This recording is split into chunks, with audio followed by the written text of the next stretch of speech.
While helping me pack for college, my father said, "Your mother didn't die. She just didn't want you." I was holding my grandmother's quilt, the one I'd been told my mother made for me before she passed away from cancer when I was 3 years old. My father said it so casually, like he was commenting on the weather or telling me to grab more boxes from the garage. I stood there in my childhood bedroom with 18 years of grief wadded up in my chest, and I watched my father fold a sweater like he hadn't just detonated a bomb in the middle of my entire existence. I asked him to repeat what he said, and he looked up at me with this expression I'd never seen before, something between exhaustion and relief, like he'd been waiting years to unload this particular weight. He said my mother didn't die when I was 3. He said she left because she didn't want to be a mother anymore. He said she signed away her parental rights and walked out of our lives, and he'd been lying to me ever since because he thought it would hurt less to grieve a dead woman than to know a living one had chosen to abandon me. My hands wouldn't stop shaking as I lowered myself onto the edge of my bed, still clutching that quilt that suddenly felt like evidence of the biggest con of my life. I kept staring at the stitching, the little blue elephants my grandmother had told me my mother stayed up all night sewing while pregnant with me. I asked my father where she was now, and he shrugged like I'd asked about a distant acquaintance he'd lost touch with. He said he didn't know and didn't care, that she'd made her choice and he'd made his, and now that I was an adult heading off to Stanford, he figured I deserved to know the truth before I built my life on a foundation of lies. The irony of that statement seemed completely lost on him. I asked why he was telling me now, why today of all days, and he said he'd been planning to tell me after graduation, but couldn't find the right moment. He said packing for college felt like a natural transition point, a moment when the past could finally stay in the past where it belonged. I'd been the kid who lit candles on my mother's birthday every year. I'd been the kid who visited her grave on the anniversary of her death, laying flowers on a headstone that apparently marked nothing but my father's elaborate deception. I'd written essays about her in school, created entire narratives about the woman who loved me so much she made me this quilt, who died too young but left behind a legacy of warmth I carried with me every day. I'd built my identity around being the boy whose mother died, who was raised by a single father who did his best, who understood loss in a way other kids didn't. Now I was learning that identity was constructed entirely from fiction my father had authored and maintained for 15 years. I asked about the grave, the headstone with her name on it, and my father admitted he'd had it made shortly after she left. He said it was easier to explain death to a 3-year-old than abandonment, easier to create a story with a clear ending than one that left questions hanging forever. My father kept packing while I sat there trying to process the magnitude of what he'd done. He folded shirts and rolled socks and asked if I wanted to take my desk lamp or leave it behind, like we were having a normal conversation about logistics instead of discussing the systematic destruction of my understanding of my own life. I asked if anyone else knew the truth, and he listed them off casually. My grandparents on his side, my Aunt Catherine, his best friend Ray, who'd been at their wedding. A whole network of people who'd looked me in the eyes for 18 years and participated in the lie, who'd comforted me when I cried about my dead mother and never once considered telling me she was alive somewhere, living a life that didn't include me. I asked about the death certificate. The funeral I'd been told happened when I was too young to remember, and my father explained there was no death certificate because no one had died. The funeral had been a small gathering of family members agreeing to maintain the fiction, a collective decision made without my consent or knowledge. I left my bedroom without finishing packing because I couldn't breathe in that house anymore. I drove to my best friend Dominic's place and sat in his driveway for 20 minutes before I could make myself go inside. Dominic took one look at my face and asked who died, and I almost laughed at the cruel accuracy of that question. I told him everything, watching his expression shift from confusion to horror to something that looked like rage on my behalf. He asked if I was sure my father wasn't having some kind of breakdown, if maybe this was a twisted joke or a misunderstanding, and I showed him the text my father had sent after I left. "I know this is hard to process. Take your time. We can talk when you're ready." No apology, no explanation beyond what he'd already given, just casual acknowledgement that he'd shattered my reality, and I might need a moment to collect myself. Dominic's mother, Linda, came downstairs and found us sitting in silence in the living room, and Dominic told her what happened. She sat down heavily on the arm of the couch and said something I'll never forget. "That man needs to understand there's a difference between protecting a child and lying to them." The next morning, I started searching for my mother. I didn't know her maiden name, didn't know where she'd grown up, or where she might have gone after leaving us, so I started with what I did know. Her first name was Rebecca. She'd married my father in 1994, and she'd walked away from me in 2006. I found their marriage certificate through an online records search, which gave me her maiden name, Thornton. Rebecca Thornton, who became Rebecca Ashford when she married my father, who apparently became someone else entirely when she decided motherhood wasn't for her. I searched her name obsessively, scrolling through social media profiles and public records, but nothing concrete emerged. There were too many Rebecca Thorntons in the world, and I had no idea which one had given birth to me and then chosen to disappear. I called my Aunt Catherine, my father's sister, and asked her directly where my mother was. The line went silent for so long I thought the call had dropped, and then she said she couldn't tell me because she'd promised my father she wouldn't interfere with his decisions about my upbringing. I spent the week before I was supposed to leave for Stanford falling down a rabbit hole of internet searches and unanswered questions. I found my parents' wedding announcement in a newspaper archive, a small blurb about Rebecca Thornton of Portland and Daniel Ashford of Seattle exchanging vows at a church that had since been converted into condominiums. The announcement mentioned that the bride was a graduate of University of Oregon and worked as a paralegal at a downtown law firm. I found the law firm, which still existed, and called pretending to be someone trying to reconnect with a former employee. The receptionist told me Rebecca Thornton had worked there from 1992 to 2003, then left without providing forwarding information. Another dead end. Another reminder that my mother had systematically erased herself from any life that included me. I asked my father for more information, and he told me he genuinely didn't know where she was. He said she'd sent one letter about 6 months after leaving, postmarked from New Mexico, saying she was starting over and asking him not to try to find her. He said he'd honored that request because he'd stopped caring about her the moment she stopped caring about us. I deferred my enrollment at Stanford.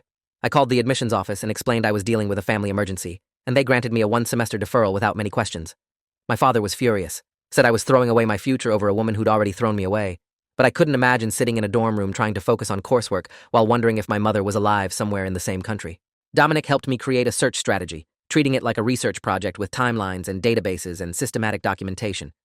I hired a private investigator named Franklin Reyes, a former FBI analyst who specialized in missing persons cases. Franklin was in his 50s with gray hair and a direct way of speaking that I appreciated. He told me finding someone who didn't want to be found was possible but not guaranteed, and he charged $150 an hour plus expenses. I paid him from my college savings, money my grandparents had contributed toward my education, reasoning that understanding where I came from was a form of education too. Franklin found her in 6 weeks. He called me on a Thursday evening and said he had an address in Tucson, Arizona, for a woman named Rebecca Morrow, who had previously been Rebecca Thornton, and before that Rebecca Ashford. She'd remarried in 2011 to a man named Gerald Morrow, a retired military officer, and they lived in a subdivision called Desert Springs Estates. Franklin sent me a file with photographs he'd taken from a distance. A woman in her early 50s with graying brown hair pushing a shopping cart through a parking lot. The same woman watering plants on a porch. The same woman getting into a silver Toyota sedan.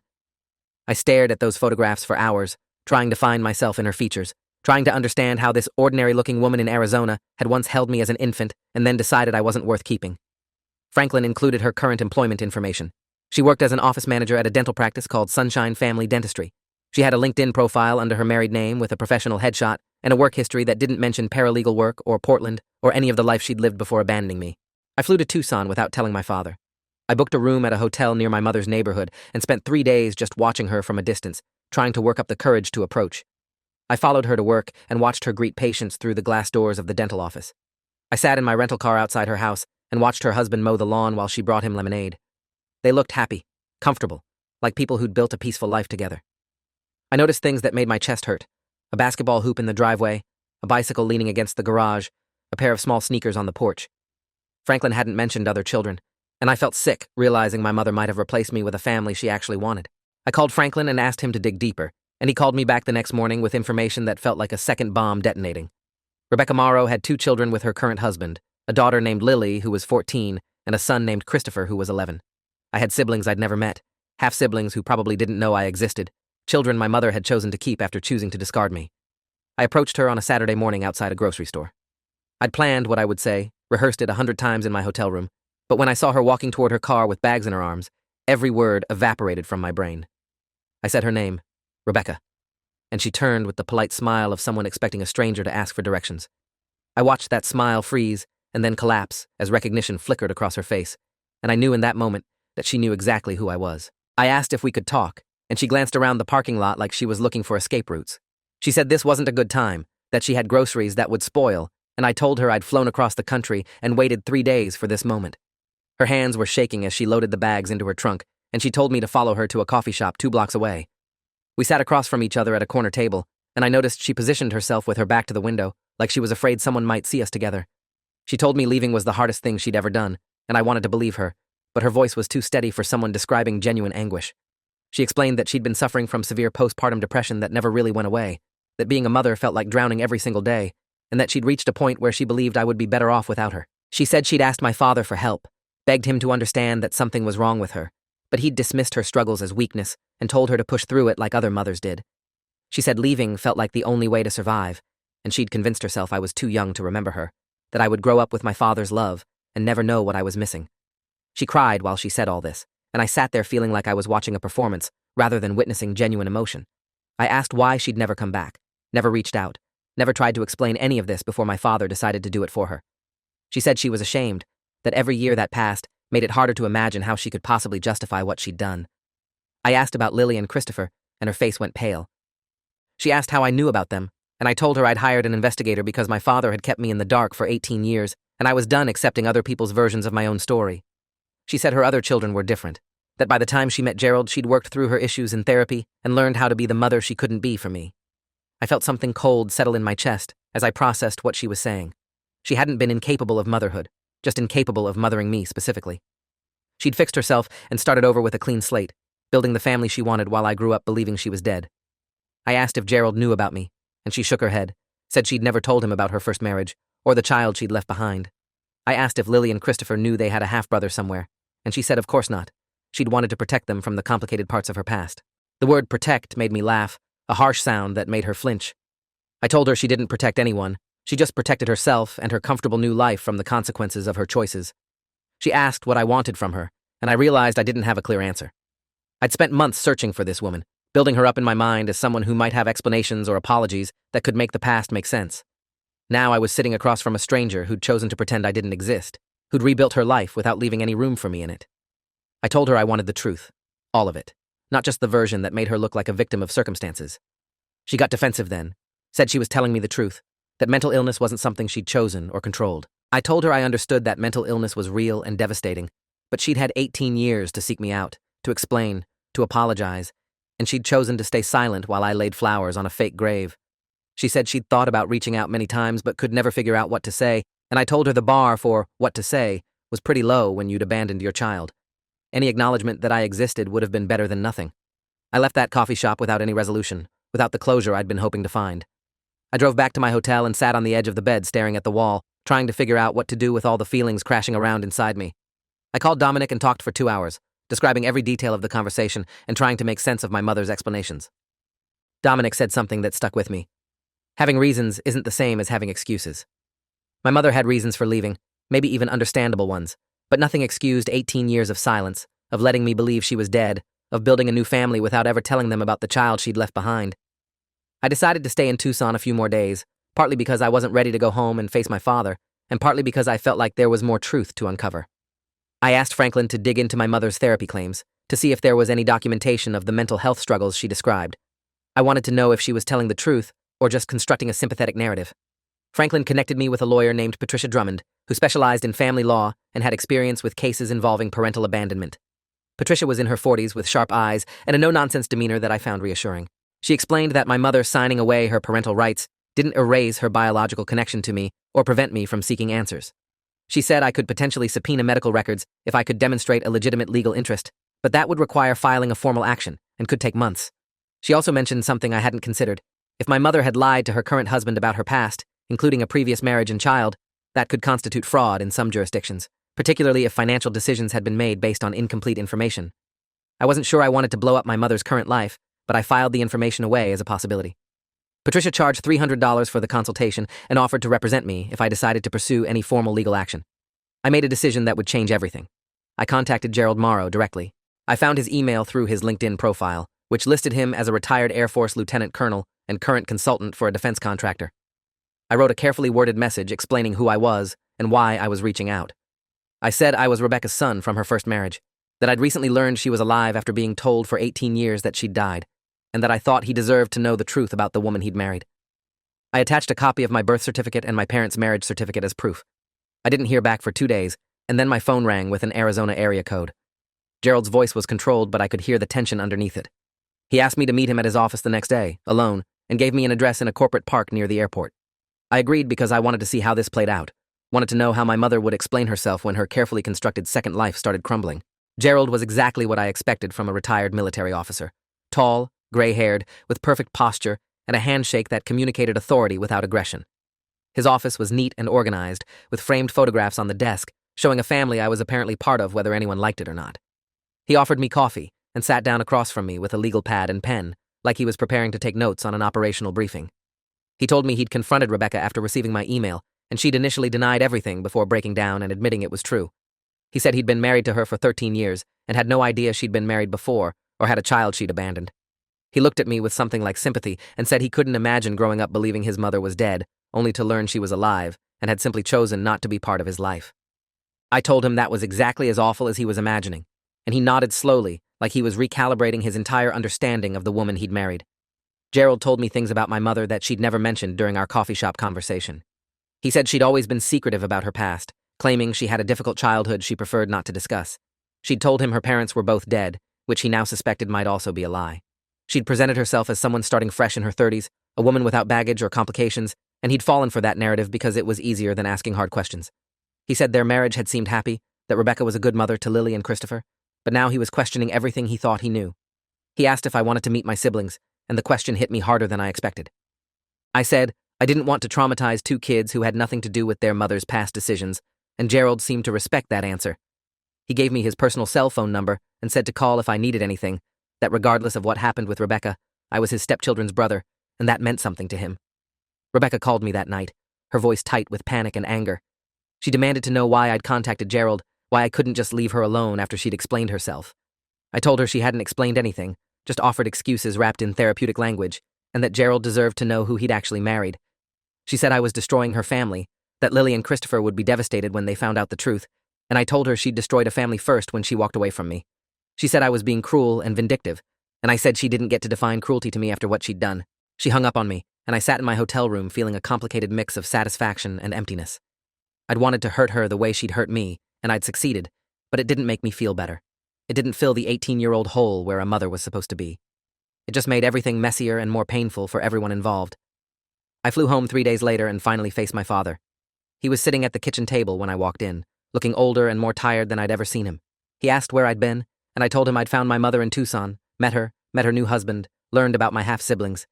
His face went through several expressions I couldn't quite read. Surprise, concern, something that might have been guilt. He asked what she'd told me, and I relayed her explanations about postpartum depression and feeling like she couldn't be the mother I needed. I watched him carefully as I said this, looking for confirmation or denial.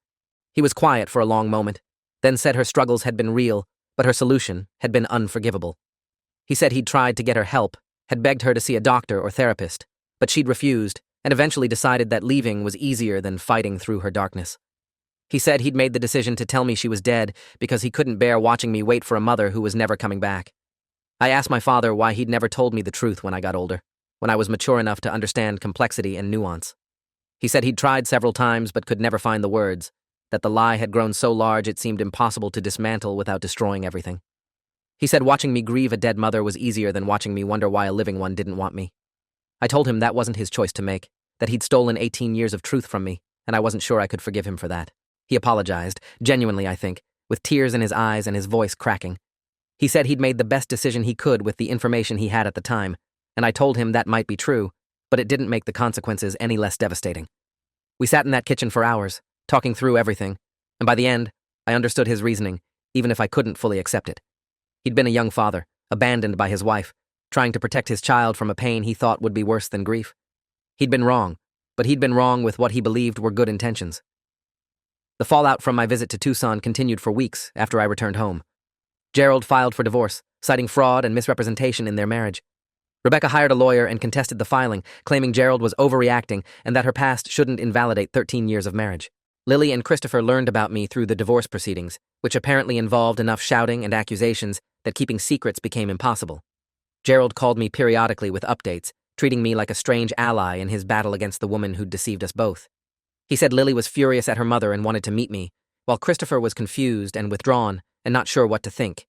I told Gerald I'd be willing to meet them when and if they were ready, but I wasn't going to push anything. They were kids dealing with their parents' divorce. They didn't need me complicating things further. I met Lily 3 months after the truth came out, at a Starbucks near the Stanford campus where I'd finally enrolled after my deferral ended. She was 14, but seemed older, with the same brown hair as our mother and an intensity in her eyes that reminded me uncomfortably of myself. She told me she'd Googled me obsessively after learning I existed, reading every social media post and searching for information about the brother her mother had hidden from her. She said she was angry at Rebecca for lying about so many things, for making her believe their family was normal when it was built on deception. I told her I understood that anger, but warned her not to let it consume her, that I'd spent months being furious and it hadn't helped me heal. She asked what it was like growing up believing our mother was dead, and I tried to explain the strange grief of mourning someone who wasn't actually gone. She listened carefully, asked thoughtful questions, and by the end of our 2-hour conversation, I felt like I'd gained something unexpected, a sister who understood at least part of what I was going through. I started therapy with a psychologist named Dr. Amelia Foster, who specialized in family trauma and identity issues. She was in her 50s with kind eyes and a way of listening that made me feel heard without being judged. I saw her twice a week for 6 months, working through the layers of betrayal and loss that had accumulated since my father's revelation. She helped me understand that my anger at both parents was valid and that processing it would take time. She encouraged me to think about what kind of relationship, if any, I wanted with my mother going forward. She challenged me when I fell into black and white thinking, reminding me that people could be both victims of their circumstances and responsible for their choices. She also helped me see that my father's lie, while harmful, came from a place of love and fear, not malice. That didn't excuse what he'd done, but it gave me a framework for eventually rebuilding some kind of relationship with him. I testified in Gerald and Rebecca's divorce proceedings via video call, providing information about when I'd discovered the truth and what my mother had told me during our conversation in Tucson. Patricia Drummond helped me prepare, coaching me on how to present facts without getting drawn into emotional confrontation. The judge asked me direct questions about my mother's explanations, about whether she'd expressed genuine remorse or just fear of consequences. I answered as honestly as I could, saying she'd seemed more concerned with justifying her choices than with acknowledging the harm she'd caused. Gerald's lawyer used my testimony to establish a pattern of deception that went back decades, arguing that Rebecca had deliberately hidden material information throughout their relationship. The divorce was finalized 6 months later, with Gerald receiving primary custody of Lily and Christopher, and Rebecca ordered to pay spousal support based on income she'd understated during the marriage. My relationship with Rebecca remains complicated and distant. She sent me a long letter after the divorce was finalized, attempting once more to explain her actions and express regret for how everything had unfolded. She wrote that she'd made mistakes she couldn't undo, that losing Gerald and damaging her relationship with Lily and Christopher had forced her to confront the consequences of her choices in ways she'd avoided for years. She asked if I would consider family therapy with her, some kind of facilitated conversation where we could work through our issues with professional guidance. I haven't responded to that letter. Dr. Foster thinks I should when I'm ready, that leaving the door completely closed might prevent healing. I don't even know I need yet.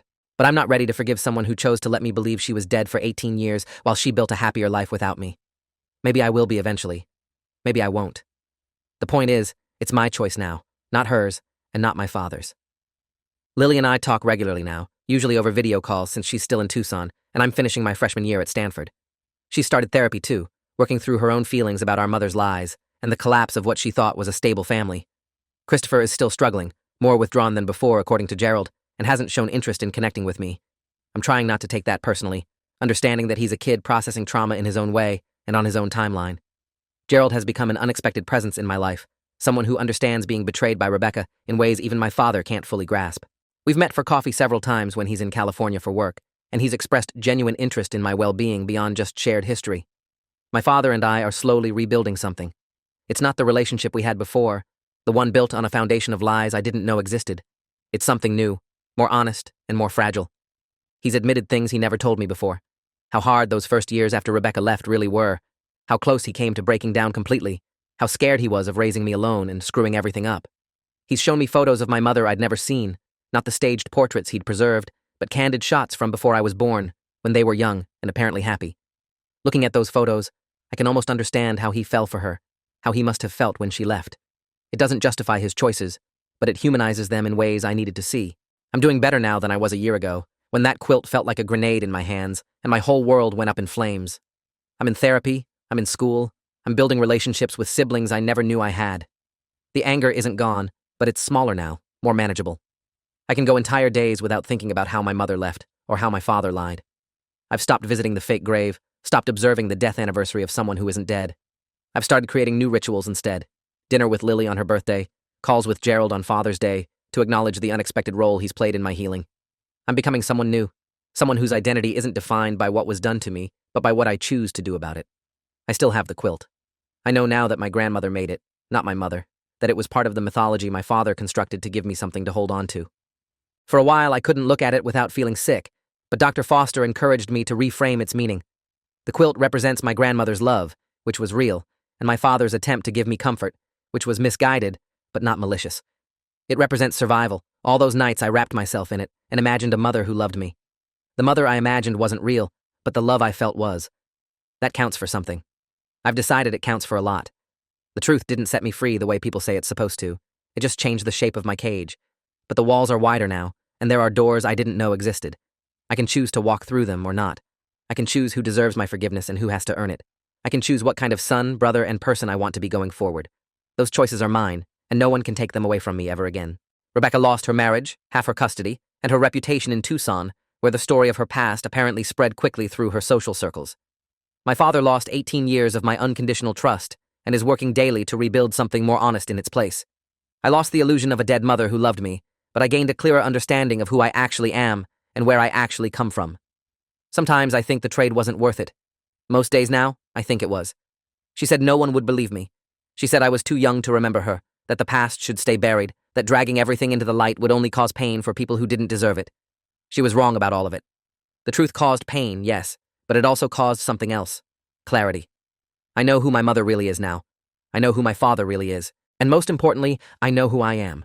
Not the boy who grieved a ghost, but the man who refused to let other people's lies define his story. If you made it this far, thanks for watching till the end. Make sure to subscribe and like so you don't miss the next story.